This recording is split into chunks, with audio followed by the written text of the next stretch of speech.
Hello friends, welcome to my channel RVDS vlogs. ఈరోజు story వచ్చేసి పులి మేకపిల్ల. అడవికి ఆనుకొని ఉన్న ఒక చిన్న అందమైన గ్రామంలో ఒక మేకల మంద ఉండేది. ఆ మేకల మందలో చిన్న బుజ్జి మేకపిల్ల ఉండేది. అది చాలా తెలివైనది. బుజ్జి మేకపిల్ల వయసులో చిన్నదైన తెలివిలో పెద్దవాళ్లకు ఏమాత్రం తీసిపోదు. ఒకరోజు యజమాని కొండ దిగువకి మేత కోసం తీసుకెళ్తాడు. కొండపైన పెద్ద అడవి ఉంది. మేకపిల్ల అటు ఇటు గెంతుతూ మేకల మంద నుండి దూరంగా వెళ్ళిపోతుంది.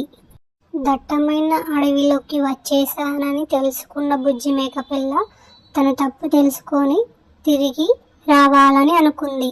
ఇంతలో బుజ్జి మేకపిల్లకి పులి ఎదురుపడింది. బుజ్జి మేకపిల్ల గజగజ వణికిపోయింది. అలాగే గుండె చిక్కబట్టుకొని పులి ఎదురుగా నిలబడింది.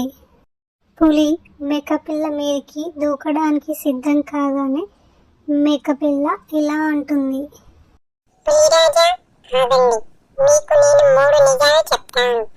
మీరు ఆ 3 నిజాలను ఒప్పుకుంటే మీరు నన్ను తినకుండా వదిలేయాలి అని అంటుంది బుజ్జి మేకపిల్ల. మేకపిల్ల మాటలు ఆసక్తికరంగా అనిపించడంతో సరే అంది పులి.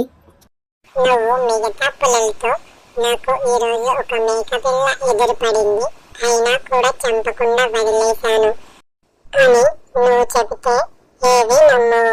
అది నిజమేనా? నిజమే అని ఒప్పుకుంటుంది పులి.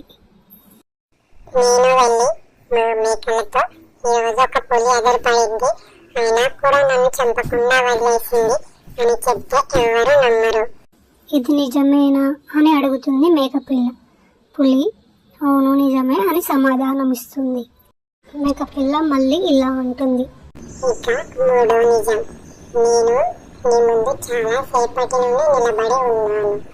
నువ్వు నాతో చాలా సేపటి నుంచి నిలబడి మాట్లాడుతున్నావు, అయినా కూడా చంపకుండా వదిలేశావు. కాబట్టి నువ్వు ఇంతకుముందే ఏదో ఆహారం భుజించావు అని అన్నది మేకపిల్ల. అంత చిన్న పిల్ల తన ముందు అంత ధైర్యంగా మాట్లాడడం చూసి పులికి ముచ్చటేసింది. నిజమే, నువ్వు చాలా తెలివైన దానివి.